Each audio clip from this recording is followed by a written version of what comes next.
I like to say good evening, but unfortunately I'm saddened to bring you the news about the death of Loni Anderson. Loni K. Anderson was born August 5, 1945 in St. Paul, Minnesota. Growing up in suburban Roseville, she was the daughter of Maxine, a model, and Clayton, an environmental chemist. Even as a teen, Loni turned heads, winning beauty contests like Miss Roseville and being crowned Valentine Queen at her high school's 1963 winter formal. Her dad almost named her Lilani, but switched it to Loni to avoid teenage teasing. Loni attended the University of Minnesota, balancing studies with her budding passion for acting.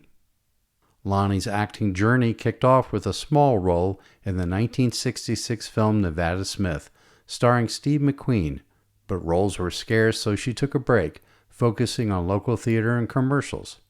In the early 70s, she played in productions like Fiddler on the Roof and Born Yesterday as a brunette. Loni and her second husband, Ross Bickle, moved to Los Angeles. She dyed her hair platinum blonde. She landed roles on TV shows like SWAT and The Bob Newhart Show and caught Hollywood's eye. In 1978, Loni's big break came with WKRP in Cincinnati as Jennifer Marlowe, the witty, glamorous receptionist at a struggling radio station. She stole the show. Loni wasn't just a pretty face. Her character smashed the dumb blonde stereotype with sharp humor and brains. The sitcom ran until 1982, earning Loni 3 Golden Globe nominations and 2 Emmy nods. She became a household name and a pin-up icon, with posters plastered in bedrooms across America. After WKRP, Loni kept busy. She starred opposite Arnold Schwarzenegger in the 1980 TV movie The Jane Mansfield Story, playing the tragic 50s star.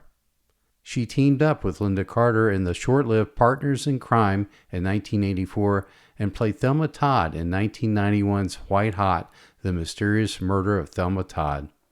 Loni also voiced Flo in the animated All Dogs Go to Heaven and popped up in shows like Sabrina the Teenage Witch and So Notorious. Loni's personal life was as colorful as her career. She married 4 times, starting with Bruce Hasselberg in 1964. At 18, she welcomed her daughter Deidre, but the marriage ended in 1966. Loni balanced single motherhood and college, even teaching to make ends meet. Her second marriage to Ross Bickle ended in 1981. Then came the whirlwind romance with Burt Reynolds, her Stroker Ace co-star. They married in 1988 and adopted son Quentin, but their 1994 divorce was messy, with public spats and tabloid headlines. In 2008, Loni found lasting love with musician Bob Flick, a founding member of the Brothers Four, whom she met years earlier in Minneapolis. Loni faced personal challenges too. Her daughter Deidre was diagnosed with multiple sclerosis in 2009, prompting Loni to step back from acting to support her. Inspired by her parents' struggles with COPD, she became a spokesperson for the National Lung Health Education Program. Loni also wrote about her life in the 1995 biography, My Life in High Heels, sharing stories of resilience through her career highs and personal lows. Sadly, Loni Anderson passed away on August 3, 2025.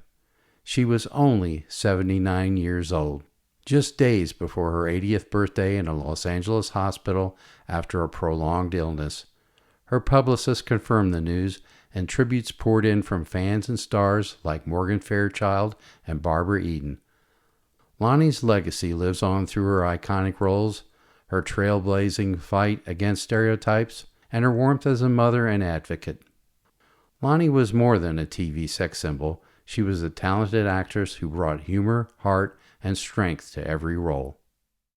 You know, it just seems like yesterday that I was watching the TV show First Run, WKRP in Cincinnati, and it was a fantastic show, and to realize that Loni Anderson was nearly 80 years old really makes one stop and think about our own mortality.